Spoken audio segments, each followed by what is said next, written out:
Okay, so very warm welcome to today's session, which is called Time for Virtue. And I wanted to actually start off by reading a couple of the pieces that one that I'd sent out and a couple of others that are in the same book, which this is a book called Reflections for Dawn, Day, and Dusk by Anthony Strano. And I think some of you would have known him and met him even. He's been to Italy many, many times. And unfortunately, he passed away. I think it's now at least 4 years ago with a heart attack. And however, his legacy of beautifully expressed spirituality and spiritual knowledge continues. And so I read from this little book. And so, who lacks time? I may lack time to do things, but there is always time to be a better person. There is always time to be more patient, more generous, more tolerant, and more forgiving. Because no day can pass without need to practice these qualities or these values. Time is always giving me these opportunities. Can I say that I do not have time for them? And as I read that, I thought that this is this kind of a positioning of wanting to bring more virtue into one's life is very different from the attitude of feeling inadequate. You know, where I think, oh, I don't have enough, I'm not generous enough, I'm not patient enough, I'm not this, I'm not that. So it's a very different kind of attitude. So I think it's important, at least it was important for me to differentiate for myself between these two positionings. You know, because if you have the tendency of the sense of inadequacy, then it's very easy to fall into the trap of thinking, oh, I need more patience because, you know, I'm not patient enough and therefore I'm not good enough. No. But no, of course, I could always do with more patience and sometimes I really would, if I have more patience in my life, then one of the things that happens is that my relationships become sweeter, they become more real, they become more flexible and genuine, you know, so that the things like irritation and conflict and differences of opinions can be managed rather than separating people. And so the virtue of tolerance, for example, or patience rather, is something that is always useful to practice. You know, for some people, it comes very naturally, and the capacity for patience is much bigger. But for other people, the threshold is very low, and so yes, it's always an opportunity to practice that. And also the interesting thing about time, you know, that there's very often we have this complaint that I don't have enough time. And so, again, differentiating between the time that I need to do things and the time that I need to develop my personality. And so, in a sense, I don't need to take out time for that. Well, maybe I do in some particular ways, but this focus can be very easily integrated into whatever I'm doing, whoever I'm interacting with, because usually we need something or another at some point in terms of virtues. And then there was another piece I wanted to read. Quality time means I have natural attention on myself so that any improvement benefits me and others. So the attention on the self, again, with the attitude of bringing in the positive energy rather than of taking out weakness. So it's a very different positioning. Quality relationship means that there is no selfish motive or need. So even if I do need something, I'm able to express that in a clean way, in a clear way, in an honest way.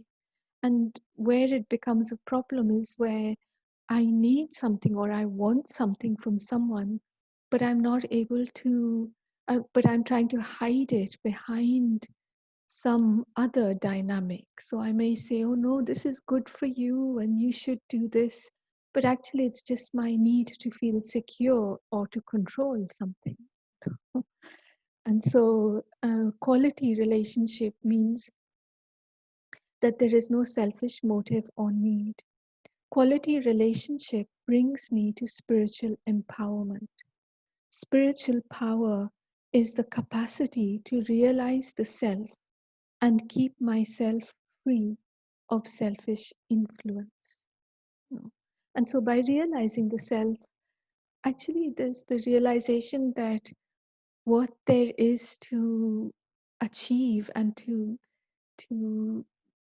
realize and to bring out is so much greater than what anyone can give me, or what I can extract from anyone else. So realization penetrates my being. When there is quality realization, the sense of commitment is strong and there is attention to sincere application. So once I realize something, I might realize that I am worried all the time, or very often I worry about things. I have a tendency to worry. And when I realize, we use this word realize quite easily, actually, but I think it means deeply come to terms with the impact of something that I'm doing or something that I'm being. And so when I deeply come to terms and realize the impact of worrying and creating a lot of thoughts and waste thoughts about something, then it's much easier to actually apply that. Because there's a big incentive to do or not do, to take action, because the stakes are high. What I'm going to get out of it is very high. And not just that, but what I'm losing by worrying, for example, is extremely high.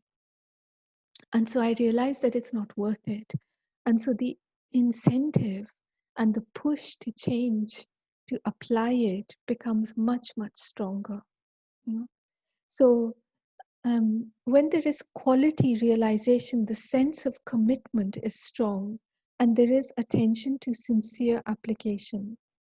When I have clever realizations, it brings superficial change, which can be sidetracked by excuses and circumstances. So I guess clever realizations are something that remains in my head, that it's a nice, sounds good, but it doesn't filter down into my heart. And so it's a interesting aspect. So there's a couple of other pieces, but I think we'll come to read that later on.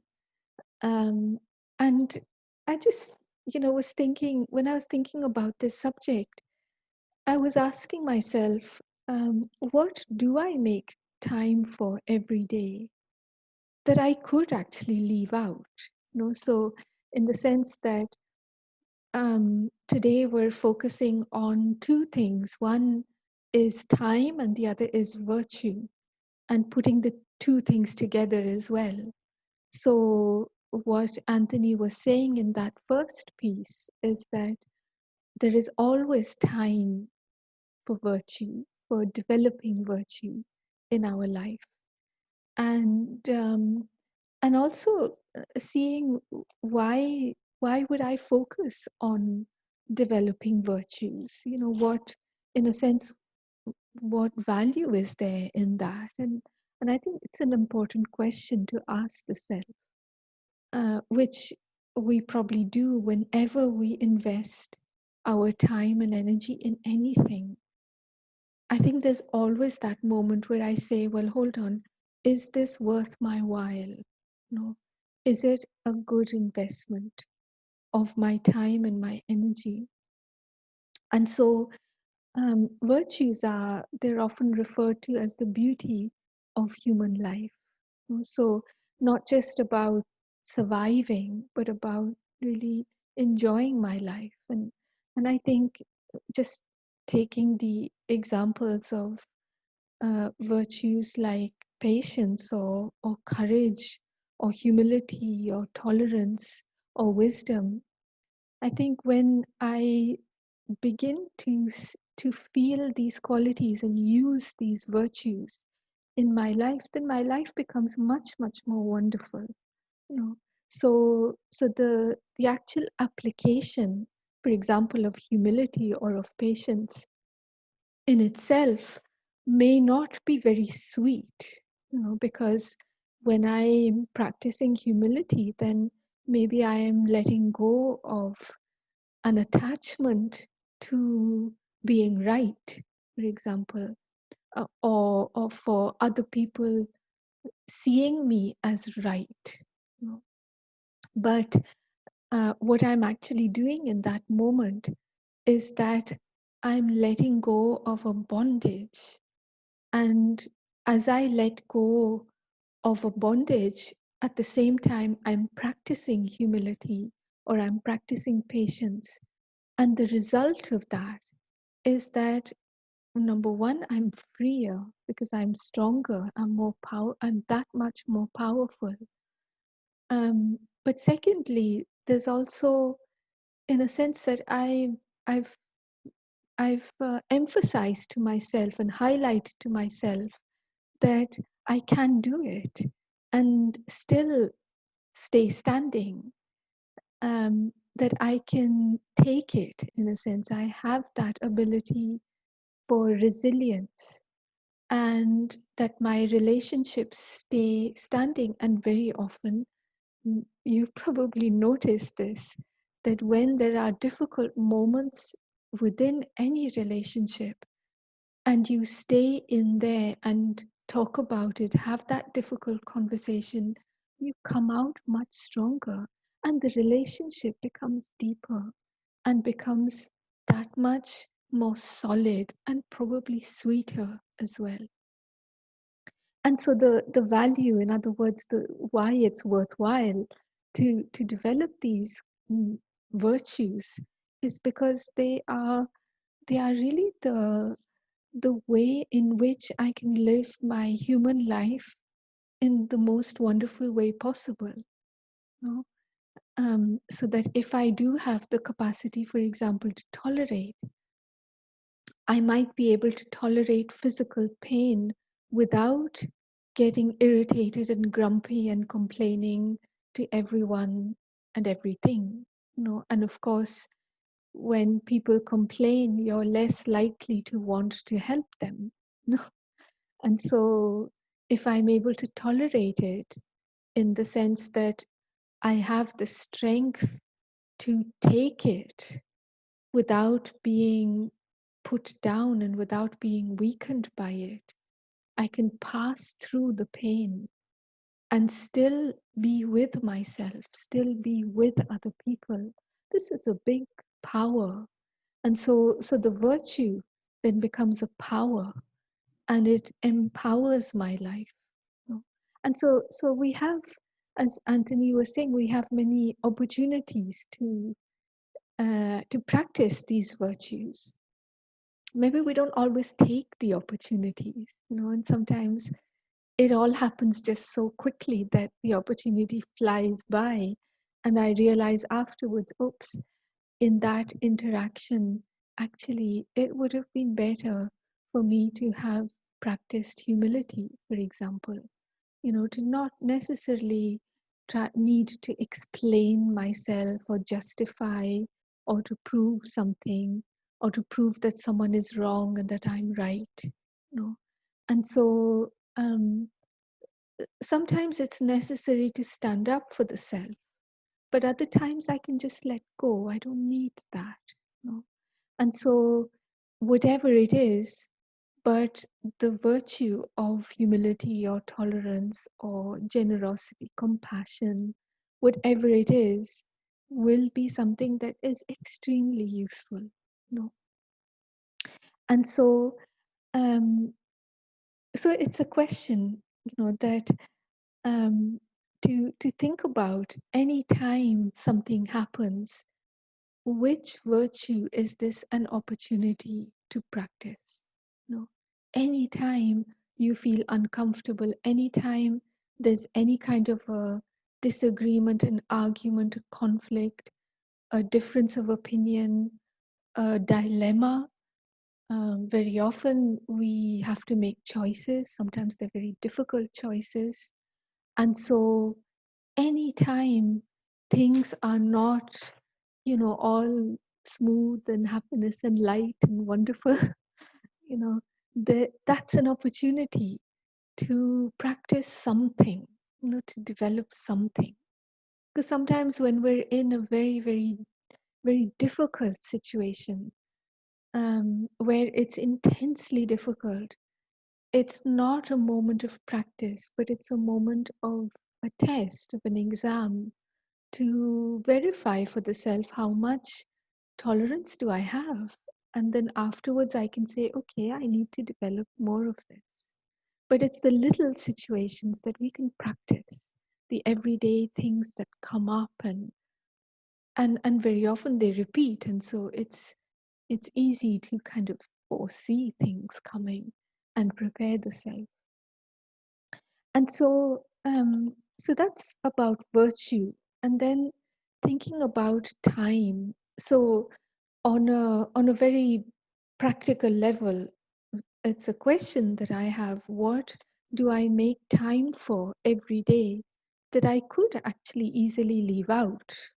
In the sense, I don't need to survive or to get through the day. So I might say, okay, well, I'm consciously making time for exercise, or to go for walks, or I'm making time um, to practice meditation, to sit in meditation, even though there might be quite a bit of resistance. You know, the resistance comes in the form of, no, I've got this to do, and I have to do that, and I have to reply to that, and I have to organize that, and I have, haven't done that, and I'm going to forget. So often when I sit to meditate, it might be that the resistance comes up in the form of action, things that I have to do, or in the form of unresolved issues. And so in that moment, it could be very easy to say, well, look, I'm not able to concentrate, so let me give up. But actually, when I say, no, I've given myself this time, and what is it that I would like to experience? What would I like to experiment? What would I like to realize? Maybe I take time to write, for example.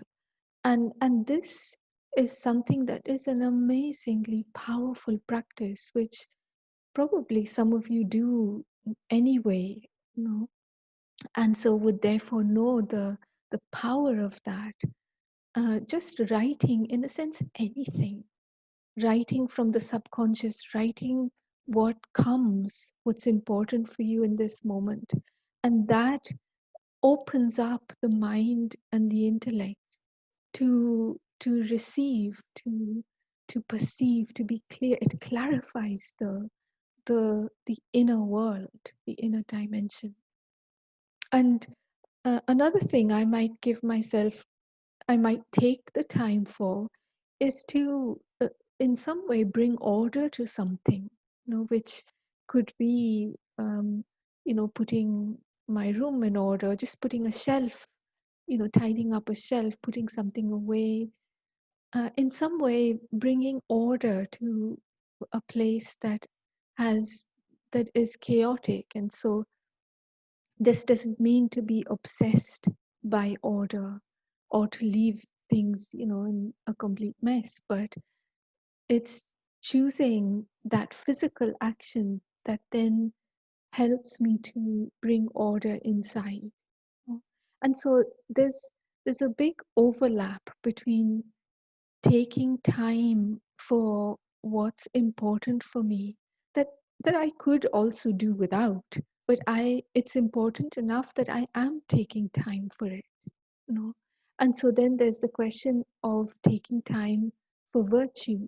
That is it, how important is it to me to develop, for example, a clear communication methods to be able to really communicate with the person rather than with the persona.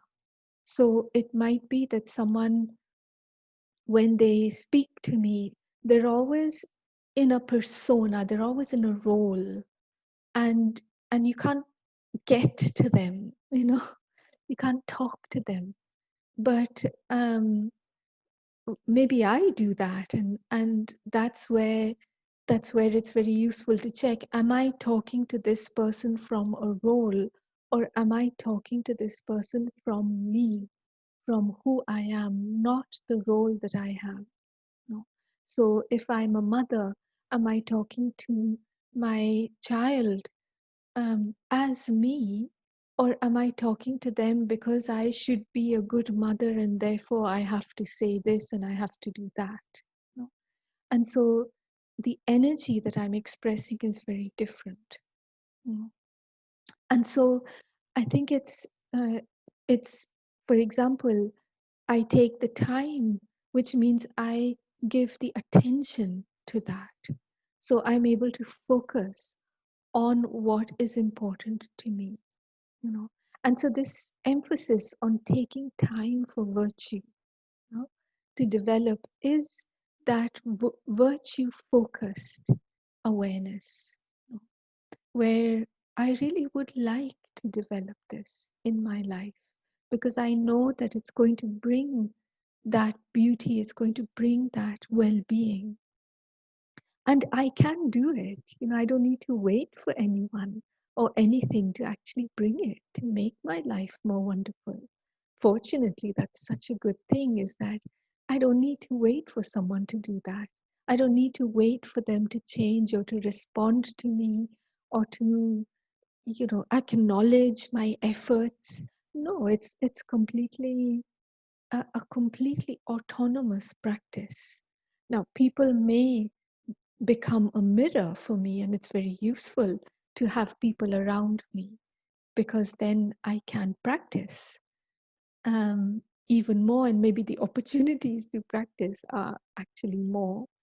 But I don't need to wait for anyone or anything to take the time to develop virtues in my life. And that's why things like the virtue cards are very useful. Maybe most of you will have seen this pack of virtue cards where you just pull one out at the beginning of the day, and before you pull it out, you say, okay, today, what will be the virtue that I would like to take time for, you know, and see what comes out, and see if that resonates with where you're at in that moment, and very often it does. And so it becomes like a game, it becomes like an entertainment rather than hard work. My gosh, I have to be more patient and I have to be more tolerant. And I think it's very easy to beat ourselves when we go for it with that kind of attitude. I have to. But no, it's something that I really want to do because I know it's important for me. I know that it's important for my life. And I want to I want the best outcome for myself, but also for another or others, or the world, you know. And so what would be the choice or the way of expressing myself that will bring the best outcome for all? And so these are it was just some thoughts, about this. And I don't know whether anyone would like to share anything or write anything in terms of what you feel about this and um, the time, what would you like to take time to develop? So for me, a couple of the things as I shared was this thing of really connecting with the person, being the person, so not the persona, and connecting with the person or the people, and which is another way of saying listening. And maybe as I'm listening, I need to develop patience, or I need to develop caring. You know, that I have a friend, a colleague actually, who has this amazing talent, really special, unique speciality of being genuinely interested in another person. And so every time we speak, and we have a weekly appointment, which is very beautiful because she genuinely wants to know how, just a catch up call, how my few days were, what I did, and then, it'll be her turn to share. And so just this exchange of deep listening to the other being, you know, is very, very healing, and it's a practice, because maybe I don't, there's certain people with whom I just naturally fall into a persona. you know. And so having the experience of feeling this genuine interest in the other being is a moment that I can remember, I can think back on and say, okay, I want to bring that same ability into this other interaction with this other person with whom I always fall into the defensive mode, um, that this is a dangerous person, and so I have to protect myself, I have to defend myself. And another thing is the positioning of myself very carefully in terms of my choices. And positioning myself, I mean checking my intention as to why it's yes or why it's no, no, or why it's this or why it's that. And so being having a heightened awareness of my choices. And I think that's very essential in this moment. And maybe here it's the virtue of clarity for me, which is very, very important. So I'm clear about my intentions. And then if I need to share them with others, it's much easier, as well. So interesting question, which you can ask yourself. What virtues would I like to take time for today or tomorrow or in my life in this moment? And so anything anyone would like to share, please do feel free either to speak or to write, whatever you like. And in the meanwhile, I have another couple of pieces that I would like to read. And so anyone like to share something before I read and we have a meditation?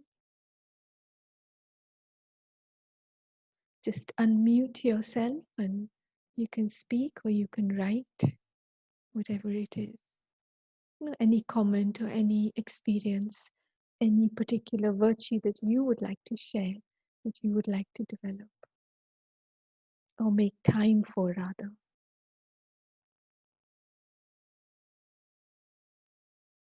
It's Corinne. Hello, Corinne. Yes, I like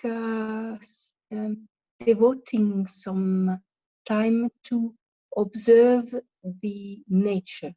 This, for me, is very important, especially these times where we're not meeting our friends, no? So the contact with nature, the movements of the grass, the wind, mm, listening, not losing myself in mental thinking, which may not bring me into a safe zone. No, I want to be safe. I want to be in contact with real things, and these days, as I say, nature is mm, rewarding. As you were saying about this weekly conversation you have with your friend, it's rewarding. It's something that we cultivate, and it brings an energy that may be missing sometimes, because of course, I mean, these days everything is disrupted a little bit. But in any case, I think this moment has made us be more aware that maybe before we were running fast to go mm, where. So even sitting, and not doing anything is important to recharge. mm. I just wanted to say Yes, this. Yeah, thank for you. virtues. Yeah. Yes, observing is a very, very powerful virtue. Thank you. Hmm. Because Thank you. within that there is silence, isn't there? And there's silence, Yes, there's peace. Yeah. yes. There is silence. There is no movement of people maybe entering with their conversation in your contemplation time. So I think it's a moment of contemplation where you need this silence. I think if the silence is disrupted, then the recharging is not happening actually. Mm. Thank you. Thank you. Thank you. Anyone else?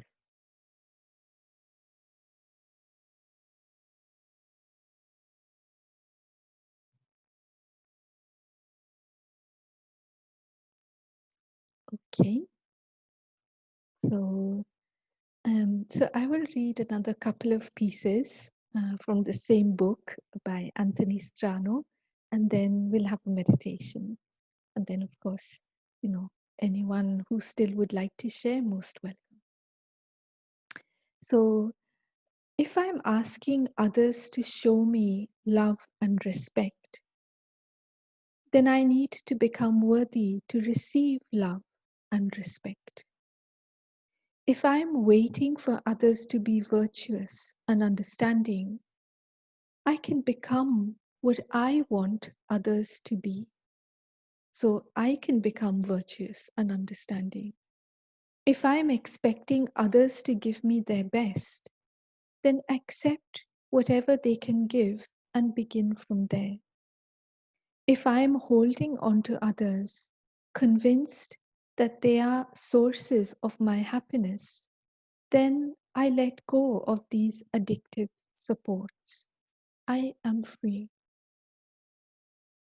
And so interesting, the whole focus on rather than waiting for someone else to show me the way to virtue, um, whatever it is that I want from someone, I can develop that and offer that from to others and develop that in myself. So if, for example, I want people to be considerate and I want them to include me, then I can take every opportunity that comes up to include them, you know. But it needs to be done in a very free way, in the sense that I'm not including them with the condition that they will then include me, you know. And so we need to be very honest with ourselves as to what is my intention of including them, you know, because otherwise, what only happens, or what often happens, is that we build up resentment. You know? So we need to be clear of resentment, because that is a very heavy, very, very negative and damaging energy. So anytime you feel any kind of resentment, you need to have a look at that and check where is that coming from, and to what is the virtue or what is the power, what can I do to heal that and to not continue building it up. And then the other piece is contentment comes and only comes. So, this is another virtue, is contentment, very beautiful virtue. So, contentment comes and only comes when I finally decide to live as I am meant to live, to be what I know I am, to love others as they are, to be attentive to the needs of now. Contentment means I am no longer clogged, means blocked with thoughts of others. Beyond fear, desire, and pretension, I enjoy joy. So, contentment. To forget my uniqueness. So, at the same time as taking time for virtue, um, we also need to be aware of the virtues that we have, that we are, that we already have, and so therefore of our uniqueness. So to forget my uniqueness creates a lack of purpose and meaning. To be attached to my uniqueness creates arrogance and cancels benevolence. The universe recognizes my unique contribution to life. I shall too. So, neither do we want to forget our uniqueness, nor do we want to be attached to our uniqueness. So, amazing balance, isn't it? And in fact, balance is another virtue. You know? So, this is each virtue is a whole ocean of discovery and experimenting and discovering and using, applying, practicing. So it becomes something that is a game, but it's a very powerful and useful game. You know, it's a high income game. So okay, so we will now have a meditation, and so find a comfortable position and take a deep breath and feel the energy in your body relaxing. See what's written here. So Corinne says, deep listening is so rewarding and fulfilling. Such a rare connection. Yes, thank you. So take a deep breath. Excuse me. And just move your neck and shoulders and legs, so that you find that comfortable way of sitting or being, so that the focus of your attention doesn't need to be on the body. The body is comfortable enough, and in a sense it's parked, in one place. And so you can get out of the car and enjoy walking around in the inner world. So the body, the consciousness of the body is like our vehicle. And so for a few moments, maybe the vehicle doesn't need my attention. And I can leave it rested, comfortable, safe, and I can focus my attention where it needs to be focused. So as I relax the body, I become aware of myself as that beautiful, unique being of consciousness.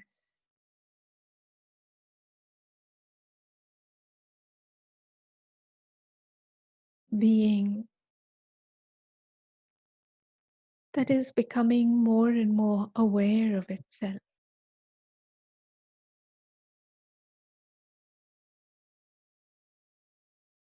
And taking the courage to explore territories of the inner world.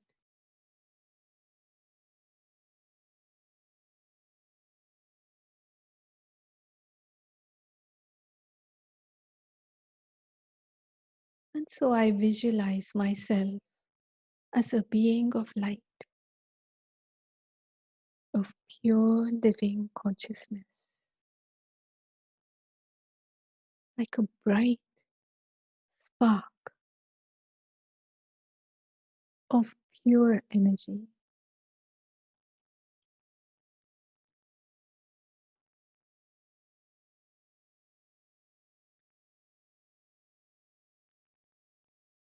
As I become aware of myself,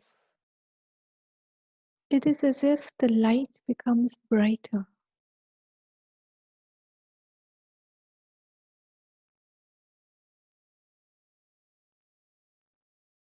The energy of my focus on the self is recharging my battery just by simply focusing on one thought. This is who I am, a being of light, a being of peace, of love, of purity, of bliss, and of power.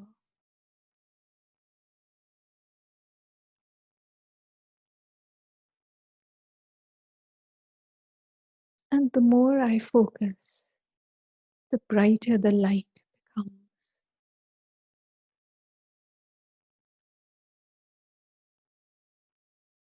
And this light and this energy, the vibrations that emerge from my consciousness,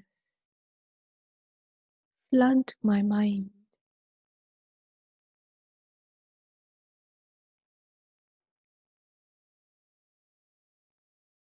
So that the level and the quality of my thinking becomes aligned with who I am.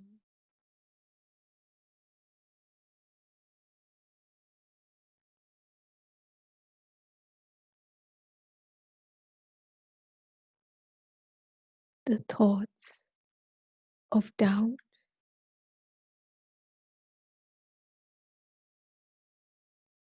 the thoughts of confusion are not sustained in this energy. They dissolve and are transformed into a certainty and a clarity.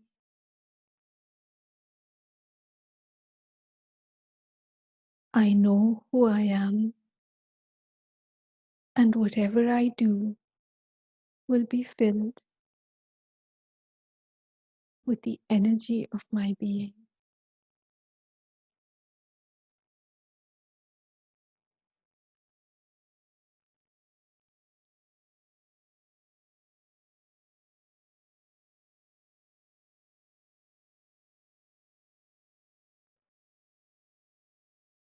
I stay with this awareness, enjoying these vibrations, enjoying having a mind that is flooded with light, with peace, bliss.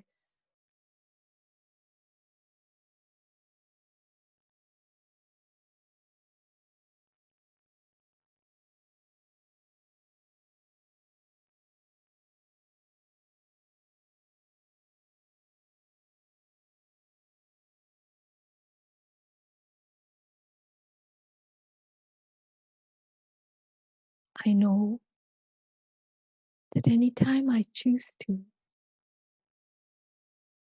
I can simply become aware of myself as a being of light.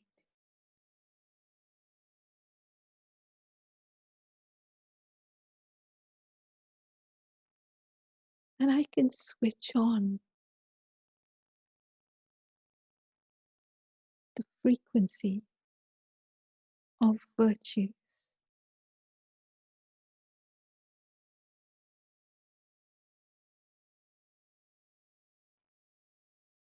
so that my thoughts become filled with the energy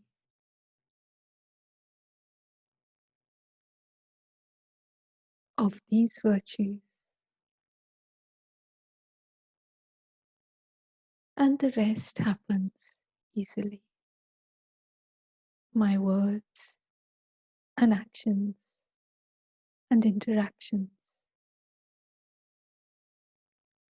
then naturally carry the energy of this virtue.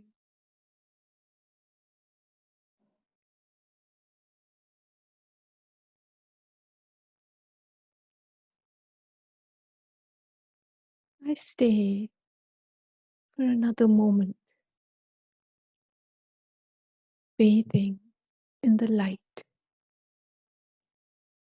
of my consciousness, just being, radiating, peaceful, loving, blissful, powerful.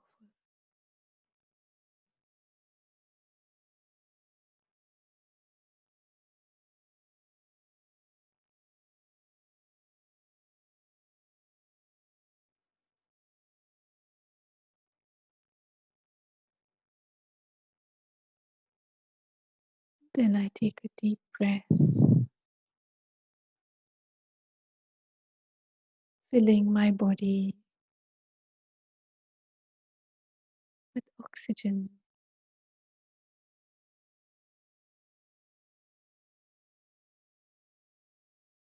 not just oxygen, also with the light of my consciousness, so that the peace and the strength goes into every cell of my body,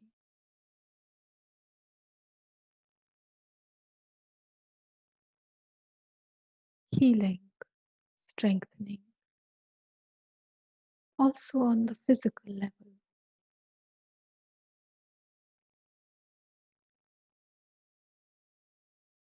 And gently, I guide my awareness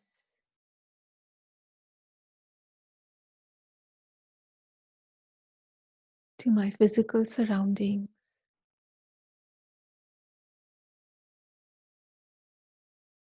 to this time, to this physical dimension. Thank you.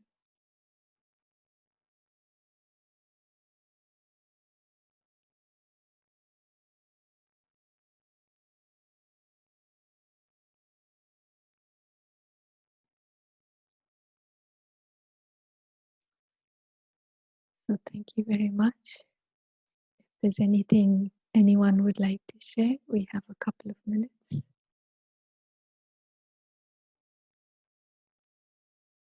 I hope you were able to enjoy bathing in the light of the consciousness.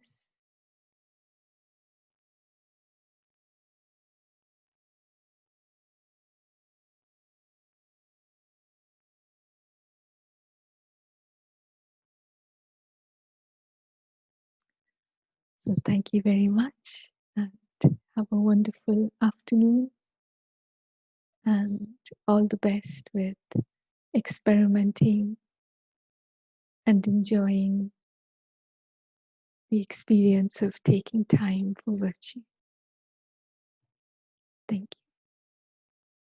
Thank you, Radha. It was very nice.